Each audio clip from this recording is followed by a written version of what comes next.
Now, the greatest radio shows of all time. Suspense. The Shadow Node. Washington calling David Harding, counter-spy. Classic radio theater. The Great Gildersleeve. Fibber McGee and Molly. Dragnet. Gunsmoke. The Lone Ranger.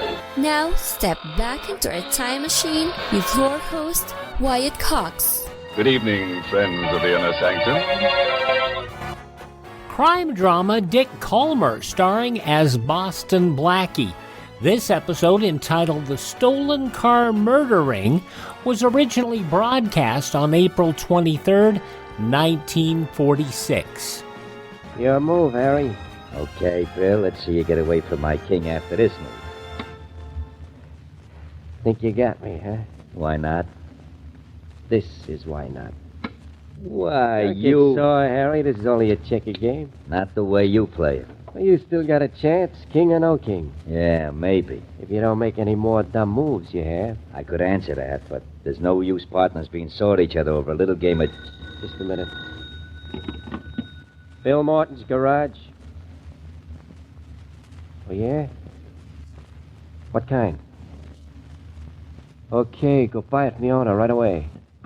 What was that, Bill? Good news? Great. A car cracked up at Hanley Bridge just a little while ago. Oh, that's swell.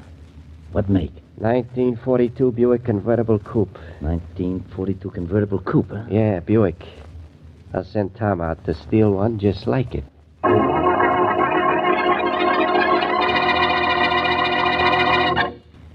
Now meet Dick Kollmar as Boston Blackie.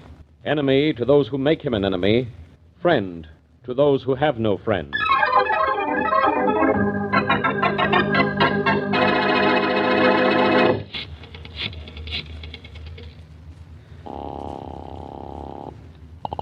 Hello? Mary, this is Blackie. Yes, darling? Thanks for the use of your car, Mary, but you don't have another one I can borrow while mine's in the garage, do you? Why? What's wrong with my car, Blackie? Nothing much. I parked it out in front of the courthouse a few minutes ago. When I went back to get it, it was stolen. Stolen? Stolen, unless it's part homing pigeon and left for its garage by itself. Oh, dear. Well, don't worry about it, Mary. It's insured, wasn't it? Oh, yes, I'm not worried about that part of it. I'll probably get it back anyway. But this certainly spoils my trip. Well, no, it doesn't. My car will be fixed in a day or so. You can borrow that. Oh, thanks, Blackie. Could I? It's the least I can do for you. Okay, now I feel better. Oh, will you do me another favor, though? Sure. Remember the route you marked for me on that road map? Yes. Well, it was in my car, so I'll need another one. I'll pick one up today. Thanks, darling. Look, Mary, I want to get the police on this right away. Better give me some identifying details about that car of yours. Oh, yeah, sure. What do you need to know? Oh, engine number and so forth. All I know now is that it's a 1942 Buick convertible.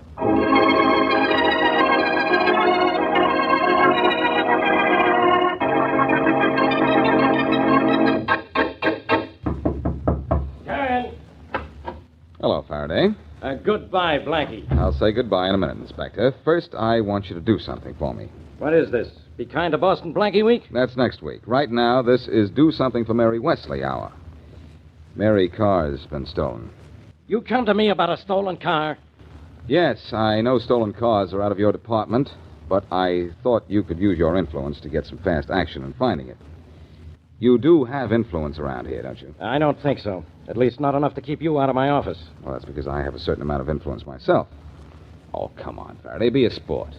If you won't do this for me, do it for Mary. Oh, all right. As long as it's for her. What kind of a car is it? 1942 Buick convertible. Engine number? Let me see. 2936741. 41. Uh-huh. Anything else? Nothing of importance the thieves can't get rid of. A pair of ladies' gloves, flashlight, the usual junk.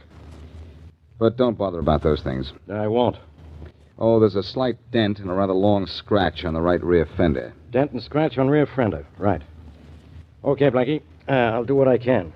But I want you to understand something. I know what it is, Faraday. You aren't doing this for me, you're doing it for Mary. Well, I'm sure she appreciates it.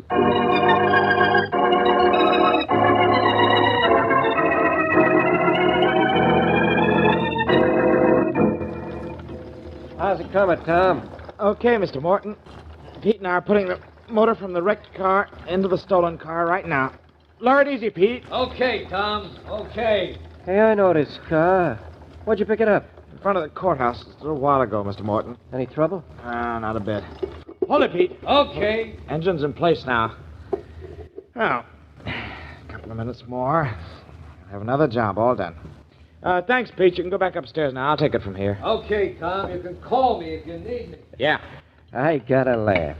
Yeah, Mr. Morton? Why? Why? You know who this stolen car belongs to? Nah. To Mary Wesley. She parks it right here in my garage. Yeah? Well, I wouldn't know about that. I work down here in the basement most of the time. What are you griping about? This is where you do your best work.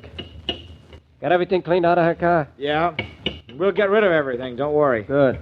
Be sure you get rid of the motor out of Miss Wesley's car. We don't want that laying around. Don't worry, I said.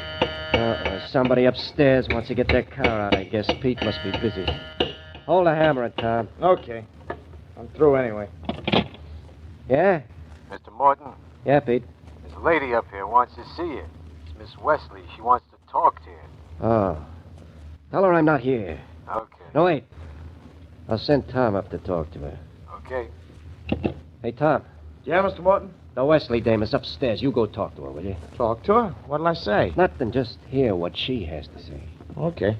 You got the motor from the wrecked car in so this Wesley gal's car will run? It's all set to travel, Mr. Morton. Okay, go up and see what the Wesley dame wants. Yeah. If she wants me, I'm not here. Okay, boss. I'll remember. I'm smart that way. Hi, Pete. Where is this Miss Wesley? Over there by the gas pumps, Tom. Thanks. I'm Tom, the mechanic. You want something, Miss Wesley? Yes, I do. What she wants is a car. I can talk for myself, Blackie, thank you. Tom, do you have a car I can rent?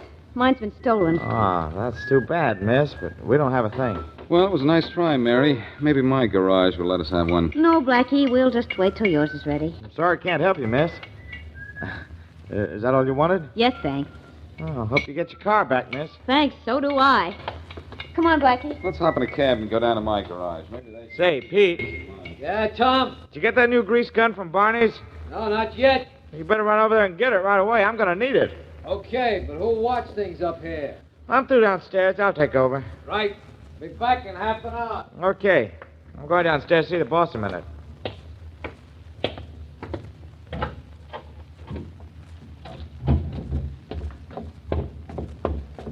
You still down here, Mr. Morton? Sure. What did the Wesley dame want, Tom? Oh, to rent a car. Isn't that a hot one? With her own car right down here. Yeah. But let her try to claim this is hers now, with that new motor in it. Yeah, let her try. Here's your dough, Tom. $25. Look, Mr. Morton, I've been wanting to talk to you. Huh? This job's getting to be worth more than $25 a car. Who thinks so? I do. I don't. I think I ought to get $100 a job from now on. Or maybe I might do some talking someplace. Oh, really? Yeah. I'll start by taking 100 for this one. It's not too much.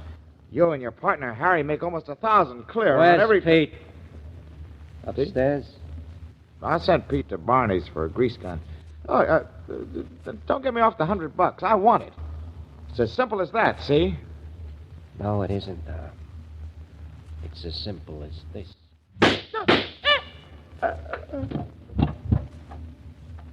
Here's one for luck, chum.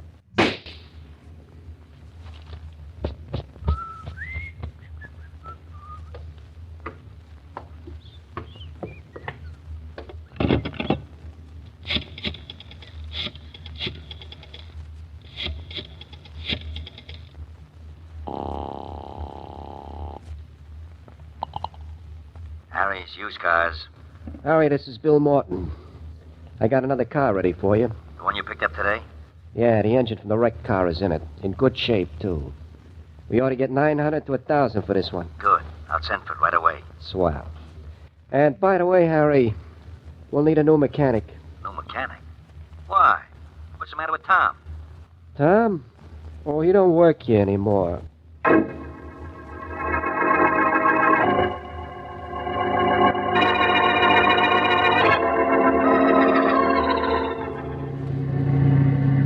Hasn't there been any trace of my car at all, Blackie? Not a sign of it, Mary. If Faraday would have called me. Now relax and enjoy this country road. Oh, dear. I do hate to take your car when I go away. What'll you do for one? Well, whoever stole your car has been pretty successful in keeping it hidden for a whole day. Maybe I'll steal one, too. Oh, Blackie. Don't worry, Mary. Blackie, look! At what? That car that just passed us, that's my car. It's a Buick convertible, all right. Sure it's yours? Yes. Look, the plates are different, but there's a dent and a scratch on the right rear fender. You're right, Mary. There is. Well, what'll we do? Catch that guy and make him pull over. Oh, careful, Blackie. He may not want to play. This is going to happen so fast he won't have time to play. Oh, watch it. Pull over there, you. Pull over. Blackie, look out. Look out, nothing. I'm cutting him off. Stopping now, brother. You stay here, Mary. That driver may get tough about this. Blackie, he's running away. This ought to stop him. Oh, Blackie, don't you kill him. I was just firing into the air, but it didn't stop him anyway. Oh, let him go, darling. All I want is my car, and I have that now. Well, let's take a look at it to make sure. All right. Hey, it's my car, all right. Look, same upholstery inside and everything. It's amazing. We don't usually have this much luck. Well, it's all yours again, so hop in, drive it back to town. What do you know? I think I'd rather not, though. Why? Well, I don't know. But the man we caught driving it might still be around. Yeah, that's a good thought. Well, if it'll ease your mind, I suggest you take my car and I'll drive yours. I get it, Blackie.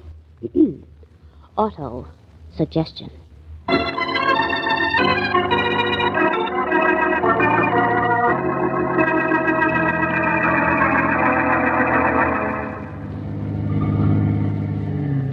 Hey, you. You speaking to me, officer? Yeah. Where'd you get the... Well, if it isn't Boston Blackie. And if it isn't Officer Smith. Don't tell me I went through a red light back there. Nope. Well, if I did, I'll stop on a green one to make up for it. You're sitting in a bad car to make jokes, Blackie. Oh, the car's all right. It's only my jokes that are bad. There's nothing wrong with the car, Blackie. It's just what it was used for last night. Huh? What? 1942 Buick convertible with these license plates was seen out in the country at 9 o'clock last night. And the driver dumped a dead body out of it.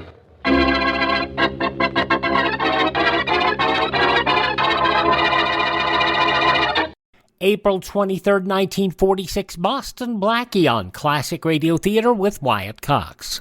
Hi, this is Kyle Horvath with the White Pine County Tourism and Recreation Board. If you want to get away from the big cities and get back to nature this summer, give us a call at 775-289-3720 or visit us online at elinevada.net. There's so much to do and see I can't mention it in 30 seconds, but check out our website and you'll see what Nevada is really all about. elinevada.net or follow us on Facebook or Instagram. Give us a call at 775-289-3720 or visit us online at elinevada.net. Let's see, if something costs less, but people are happier with it, that sounds like something to look into, and that's MediShare. Maybe you've heard switching to MediShare to pay for healthcare can save the typical family $500 a month, and that's huge, but it's also true that people are way more satisfied after making the switch, too. The customer satisfaction rate for MediShare is double that of the typical health insurance plan. Double. MediShare works. It's been around for more than a quarter century, and members have shared more than $3 billion of each other's bills. People love having telehealth and a huge nationwide PPO network. So, yeah, you can save a ton and like it better. Imagine being happy with how you're taking care of your health care. So if you're self-employed or part of the gig economy, or you just want a plan you're happy with, you can call right now and get a price within 2 minutes. A very, very smart use of 2 minutes. Here's the number you need. 833-34-BIBLE. That's 833-34-BIBLE. 833-34-BIBLE. You're listening to Classic Radio Theater with Wyatt Cox. That's me, and this is Boston Blackie starring Dick Kollmar, April 23rd, 1946. Now back to Boston Blackie.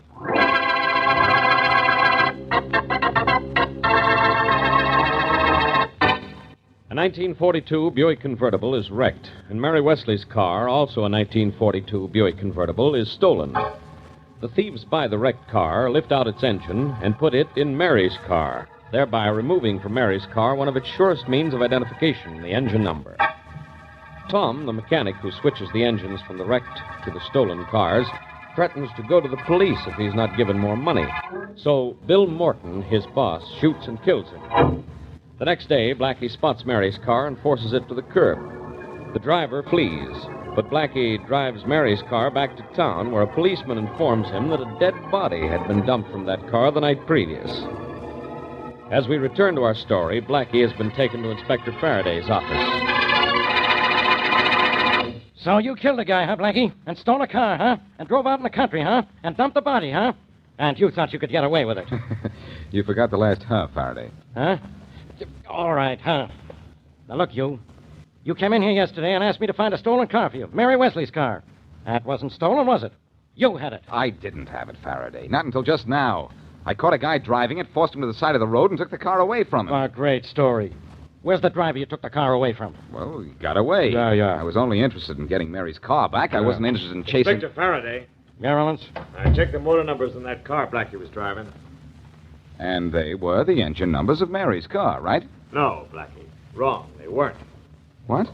So, Blackie, you're driving a stolen car, huh? No, Faraday. So help me, that's Mary's car I'm driving. She identified it herself. Well, maybe she needs glasses. Or she's been around you so long, maybe she needs brains. The telephone.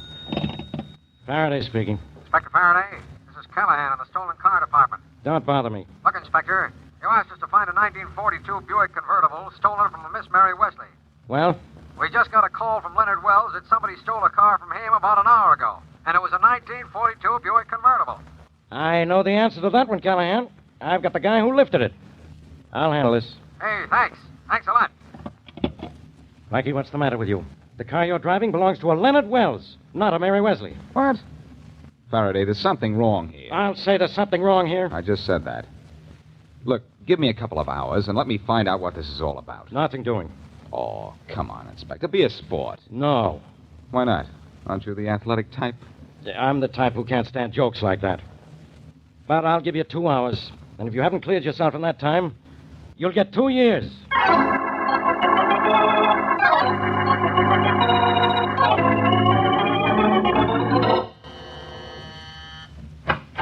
Yes?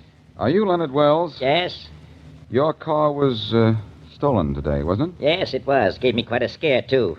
Somebody cut me off. I thought it was a stick-up, so I ran. I'd like to talk to you about that. May I come in? Sure. Thanks. That was your car, Mr. Wells? It was. Do you have proof it was yours? I bought it. Where? Harry's used cars. When? Yesterday? You have a bill of sale? Sure. Where is the bill of sale? Right here. Mm-hmm. Engine and license number matches the car. Was driving all right. Why should they? Good question, Mr. Wells. Now I'm going out and look for an answer to match.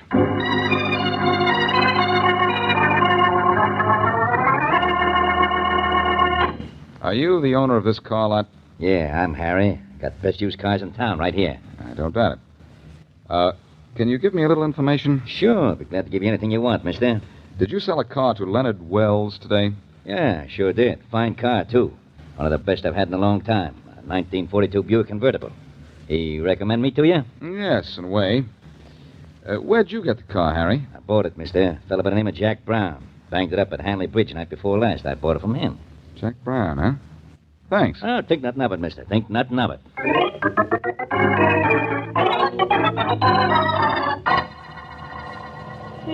Yes, this is my car, all right, Blackie. The one I cracked up at Hanley Bridge night before last. Lucky my wife and I weren't killed. They sure did a good job of fixing it up. Are you sure this is your car, Mr. Brown? It's gotta be, hasn't it? Same make. The engine, the license numbers match the numbers in my bill of sale. What's it doing outside a police station? It was stolen. Stolen? You mean after I sold it to a fellow from Harry's used cars? I guess so. When did you sell it? About a half hour after I wrecked it. He offered me $50 for it, and I took it. Wish I hadn't sold that wreck now. I didn't know it'd be as easy to fix as this. I wish you hadn't sold it either, Brown. For whoever fixed this car of yours fixed me, too.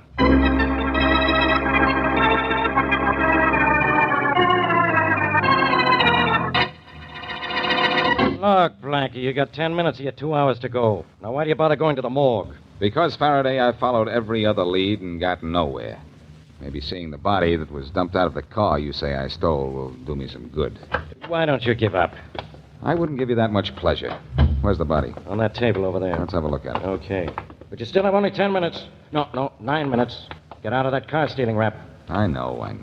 Here, I'll pull the sheet back. There. Mm-hmm. How long has he been dead? Since about 6 o'clock last night. Now will you give up? Later, Faraday. I still have 9... Hey, I've seen this fellow before. Eh? Mary and I talked to him yesterday in Bill Morton's garage. So what? So this. Jack Brown said his car was a total wreck after he crashed into Hanley Bridge. Yeah? But now his car's in fine shape. That means a lot of garage work was done on it, right? You mean the car we caught you driving was smashed up only night before last? Yes. And what I mean smashed. And the garage where it was repaired could have been Bill Morton's garage. And this fella here could have been the mechanic who did the work on it. Could have been. What good is that? Faraday, I've got the whole thing. Somebody bought Jack Brown's wreck, stole Mary's car because they were both the same make and model, and switched the engine numbers. Sorry, Blackie. I thought of a possible switch in engine numbers, too. We have ways of telling if an engine number has been changed. These weren't. Oh. Hey, maybe the motor in Mary's car is the motor in the car that was wrecked. Say, that could be. The motors could have been transferred, and maybe it was this guy who made the switch. Well, maybe. But that doesn't tell us who killed him. His boss might have done it. Why? Even you should be able to figure that out. If I could only find out where he was killed. I'll tell you one thing. Maybe he was a mechanic, but he wasn't killed in any garage. He had his street clothes on, and there wasn't a spot of grease on him anywhere.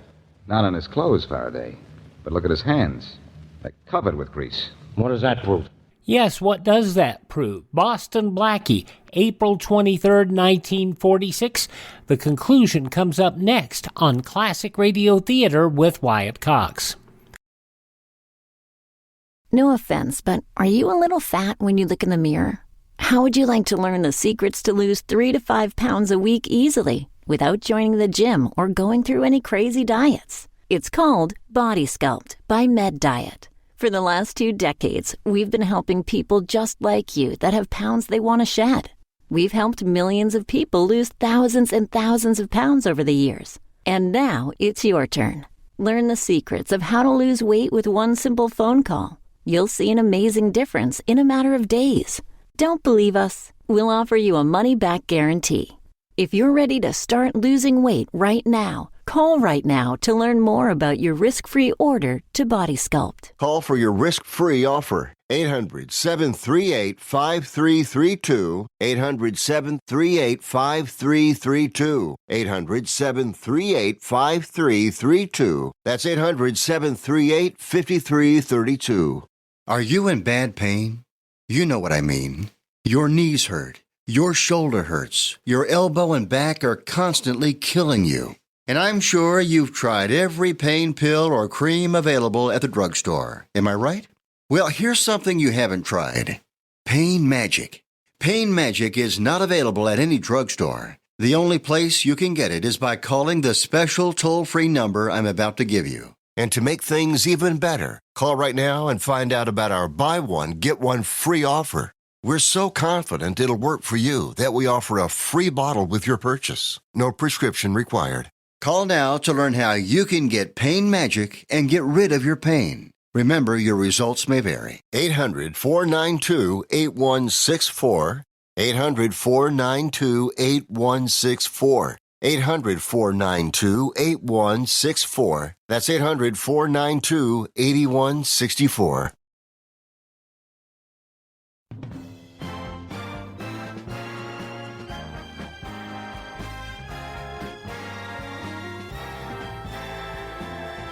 Now on Classic Radio Theater with Wyatt Cox, the conclusion of Boston Blackie, April 23rd, 1946. But look at his hands. They're covered with grease. What does that prove? It proves he was killed while he was still at the garage. All auto mechanics wash their hands with special soap before leaving work. Hey, that's right, Blackie, they do. Somebody wanted to make it seem like he was killed outside and probably switched his overalls for an ordinary suit. Must have forgotten about the grease, though, huh? Well, the grease on this fellow's hands may keep a killer from slipping through our fingers.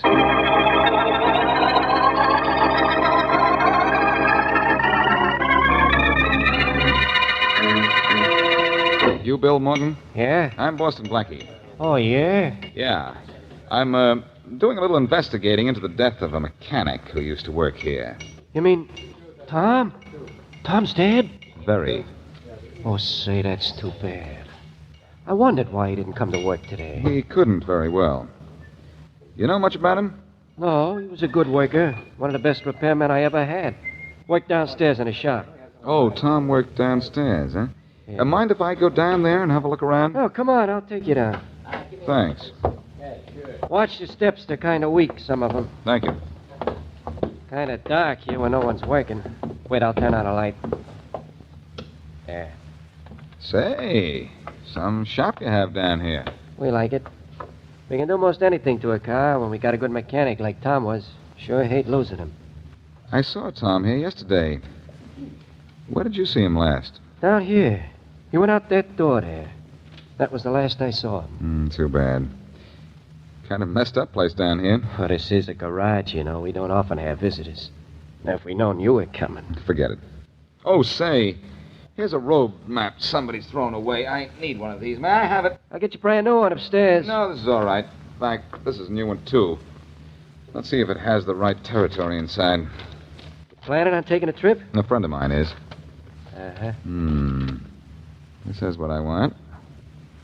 Everything I want. Good. Mr. Morton. Yeah? Tom's body was dumped out of a car on a country road last night. Where were you then? Me? I was here all night. Tom's body was dumped out of a car about 9 o'clock. You were here then, too? Yeah, I was here from about 5 o'clock in the afternoon until about 5 o'clock the next morning. One of my nightmen was off sick. Thanks, Mr. Morton. Thanks a lot. What are you doing, pulling a gun on me? Accusing you of Tom's murder, that's all. You're crazy. I just told you I was here when Tom's body was dumped in the country. I can prove that. I know you were here, Mr. Morton, which means that somebody else dumped his body for you. But you killed him. What makes you think so? You told me so. I told you. Yes, when you admitted that you were here from 5 last night until 5 this morning. Because Tom was shot and killed in this garage at 6 o'clock last night. You remembered to change his clothes after you shot him, but you forgot to wash his hands. Why, you... Too bad, Morton. If Tom's hands had been washed, maybe we'd never be able to guess that your hands weren't clean.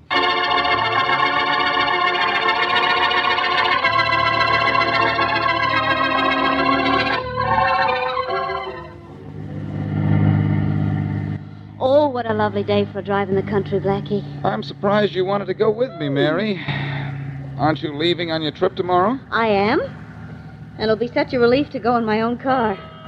Oh, by the way, you will get me a new road map like you did before, won't you? I certainly will not. Blackie. I don't have to, Mary. I've already done it. Here. Oh, you. Thanks. When'd you get it? A few hours ago. Where? In Bill Morton's garage. Darling, do you mean that you had time to catch Bill Morton, get him to confess, and to name that hairy person as his accomplice, and still get me a map? Versatile fellow, huh? To say the least. Speedy, that's me. Well, let's see if you had time to mark the route for me like you did last time. No, I didn't. Well, you did so. It's marked. You know when I marked that map, Mary? When? Last week. Last week? Oh, Blackie, the marked road map was in my car when it was stolen. I know. And it was in an ash can in Bill Morton's garage when I went to see him. That's the map you lost, Mary. Then that's how you knew my car had been in Bill's garage and that he was involved in this. Yes, and isn't it a bit of an irony, Mary, that when I marked out the route for your trip, I also marked the route for Bill Morton's trip. The last one he'll ever take.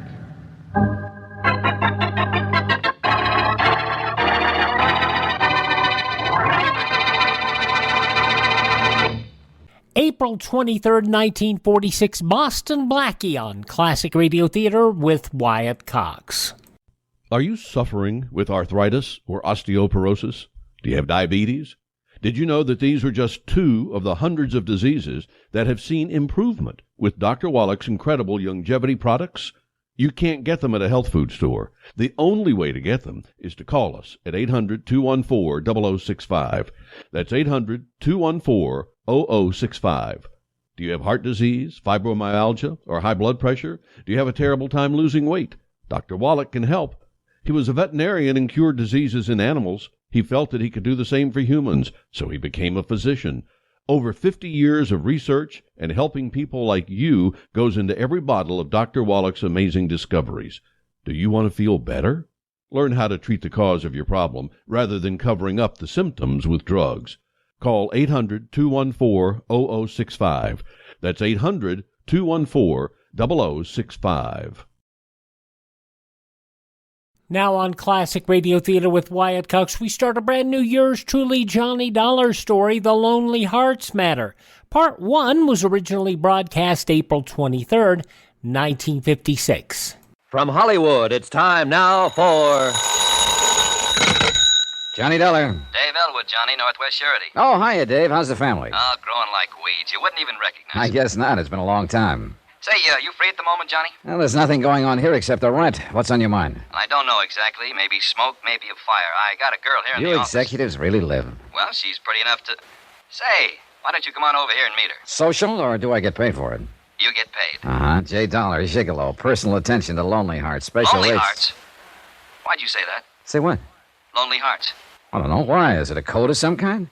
Well, you could call it that, I guess. What's it mean? Johnny, if this girl is telling the truth, it means murder.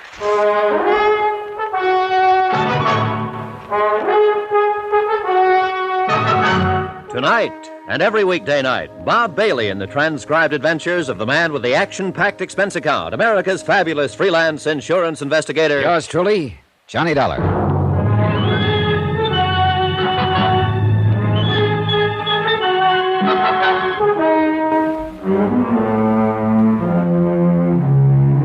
From Special Investigator Johnny Dollar to the Home Office, Northwest Surety Company, Hartford, Connecticut.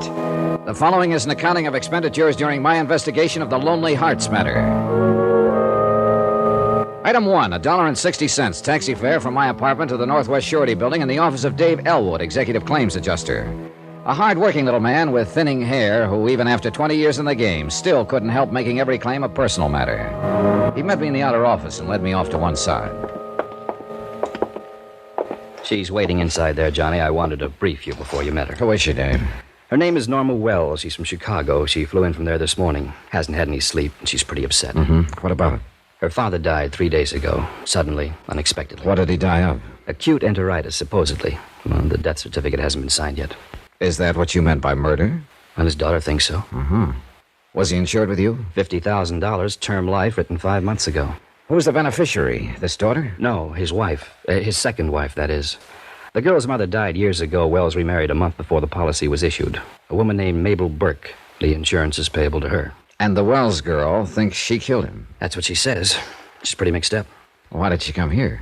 And I'm not quite sure, Johnny. Suppose you ask her. Okay, let's go. This way. What about that Lonely Hearts crack you made on the phone? Well, that's how he met this new wife, this Mabel Burke, through a Lonely Hearts Club. Like they say, marriage is a lottery. In this case, it sounds more like Russian roulette. Yeah. In here. Miss Wells, this is Johnny Dollar. He's a specialist, an expert in this kind of thing. I'm sure he'll be able to help you. How do you do, Mr. Dollar? Miss Wells? Now, I'm going to leave you two alone. I have a couple of things I got to take care of. You just punch the intercom if you want me. Right, Dave, thanks. Would you care for a cigarette, Miss Wells? No, thank you.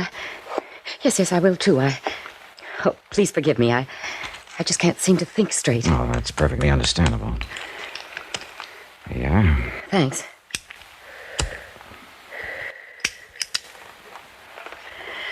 Thank you, Mr. Dollar. Sure.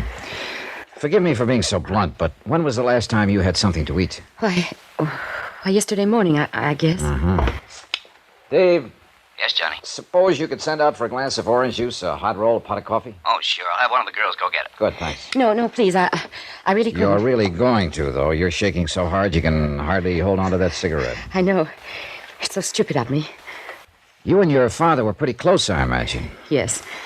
Until he married her. What kind of a woman is she? Well, she's strange.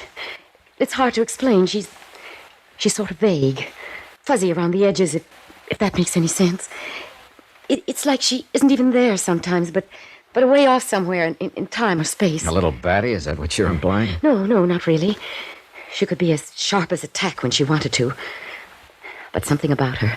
Well, I was scared of her, Mr. Dollar. And I don't actually know why. I see. My father and I could never be alone. Somehow she always managed to be there. separating us, driving us apart. Did she ever say anything that would lead you to believe that? She didn't have to. Just being there was enough to... All right, I know what you're thinking. Father fixation, second wife, jealous daughter, neurotic imagination. It's a possibility, isn't it? No. Don't you suppose I thought of that? Made allowances for it? Do you think I'm a fool? I don't know what to think, Miss Wells. You told Dave Elwood you believed your stepmother had murdered your father. And so far, the only reason you've given is the fact that she was around all the time.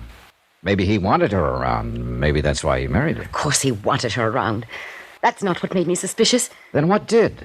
The fact that he took out life insurance, named her as beneficiary? Not at the time.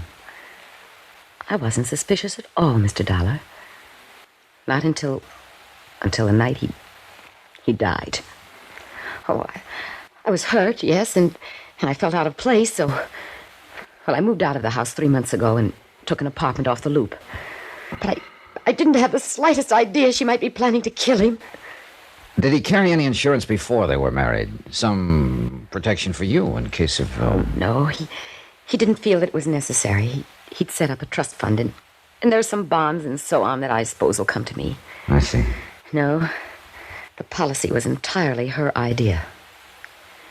Thinking back, it seems to me she started talking about insurance the first week after they were married. And he finally gave in. If he hadn't, I think he'd still be alive. Mm-hmm. Just what were the circumstances of his death? I don't know. I wasn't there. She saw to that. What do you mean? Well, he was taken ill suddenly, in the middle of the night. He wanted her to call me, but she wouldn't do it. Why not? She claimed she didn't think it was anything serious, so there was no need of it. Instead, she called the doctor, her doctor. A few minutes after he arrived, my father died.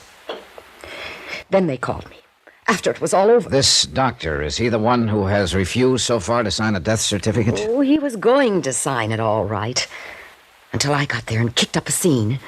An obvious case of acute enteritis, he called it. Then he backed down, decided maybe he should have another opinion. I went to Father's doctor, but he said there was nothing he could do because he hadn't been called in at the time. He's the one who suggested I come here. Why so? He said the insurance company would help me. Since they were involved, too, they'd advise me what to do. Well, what did he think about that diagnosis, acute enteritis? He said it was possible, but extremely doubtful. He knew Father's physical condition. He'd treated him for years. Mm. How long had your father known this Mabel Burke before they were married? Less than a month. He'd answered a Lonely Hearts ad in the paper. So I found out later by accident. I see. Well, they both seemed embarrassed by the way they'd met. Was it a private ad or an organization? A club of some sort. The Rendezvous Club. They have an office on Atlantic Avenue. Mr. Dollar, it's not just imagination. Father's own doctor feels there's something wrong, too. That's why he sent me here. I'm not crazy. Easy now, easy. She killed him for his insurance. I know she did. Maybe. But there's not much to go on. Not at the moment, anyway. Think it's about time for a coffee break? Yeah, I imagine it's a little past time for Miss Wells. I couldn't. Really. Oh, yes, you could. Go ahead now, dig in. I'll be back in a few minutes. Have a word with you, Dave? Right, Johnny. Well, what do you think? I think it needs some looking into. How soon can you get Miss Wells and me on a plane for Chicago? Hour and a half. I've already checked. Good. I'll have her get a court order for an autopsy in case the coroner hasn't already asked for one, and we'll take it from there. Then you think the girl is telling the truth? I wouldn't bet on it. Expense account item 2, $96.40. Transportation from Hartford and taxi, tips and incidentals in Chicago. I dropped Norma Wells at her apartment, checked in at a hotel, and phoned the coroner's office. I learned that an autopsy request had been filed, but was being delayed pending a court order. I informed them that the daughter was available and willing now to cooperate with them. I left my name and asked the office to keep in touch with me. Item 3, $2.10. Taxi to the offices of the Rendezvous Club. Introductions arranged, mail forwarded, lonely hearts mended, and possibly murders planned. Well, hello. I must be in the wrong place. What do you mean? I can't see you as the lonely type. Oh, I'm not. I'm not a client. I work here. Really?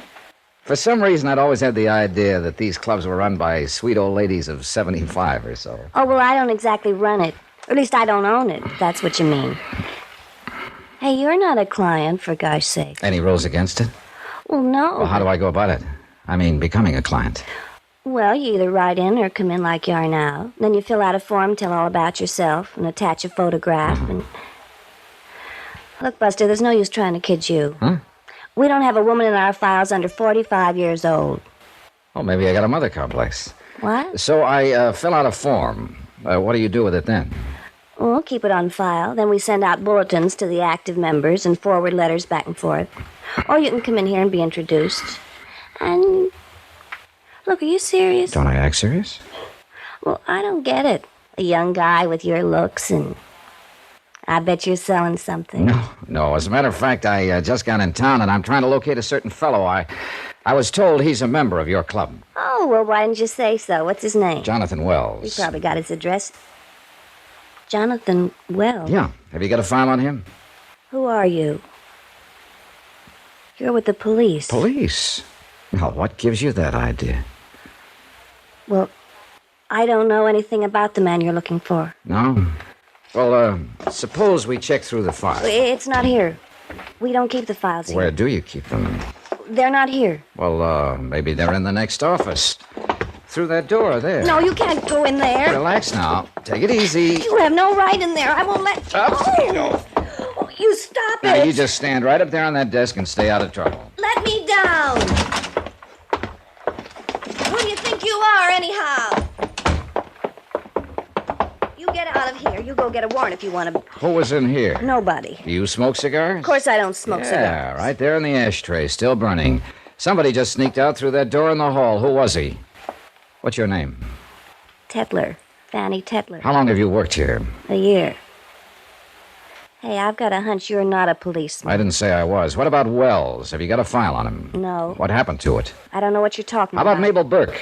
Mabel Burke? Have you got a file on her? Of course not. What do you mean, of course not? She and Wells met through this club. Look, Buster, Mabel Burke owns this club.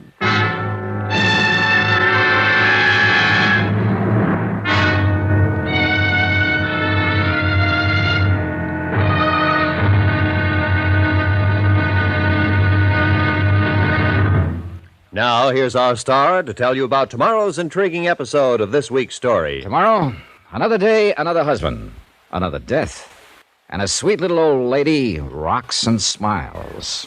Join us, won't you? Yours truly, Johnny Dollar.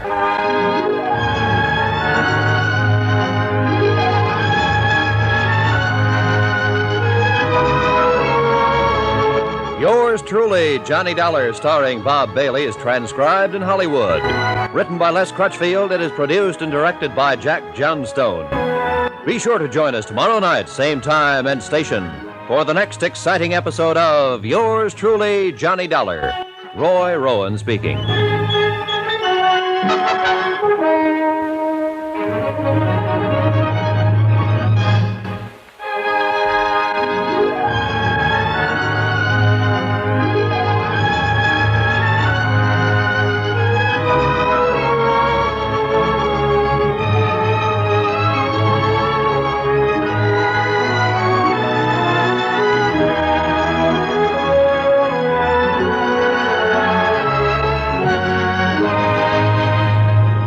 From April 23rd, 1956, yours truly, Johnny Dollar on Classic Radio Theater with Wyatt Cox. This week's set of yours truly, Johnny Dollar episodes were made possible by our friend Ted over at RadioMemories.com. He has a full collection of yours truly, Johnny Dollar, going back to long before Bob Bailey took the role. In fact, all the way to the end of the line. You can get the shows from him on cassette, CD, or flash drive for your computer. That's RadioMemories.com. RadioMemories.com. And if you would please thank this radio station, support their advertisers. It's their kindness and courtesy that allows us to be with you each and every time we're here on your favorite radio station. And if you miss a day, you do not have to miss a single show. All of our shows are available through iHeartRadio, Spotify, Spreaker, TuneIn, Apple Podcasts, Google Podcast, Amazon, Facebook. all sorts of places. All you have to do is search for Classic Radio Theater with Wyatt Cox. That's Classic Radio Theater with Wyatt Cox. And all of our information is available at classicradio.stream. There you can stream our shows on demand. You can learn more about building a classic radio collection of your own, and you can contact me there. classicradio.stream. Easiest way to get in touch with me. And by all means, tell all your friends the great radio shows are right here at this spot on the dial. Classic Radio Theater with Wyatt Cox on your favorite radio station.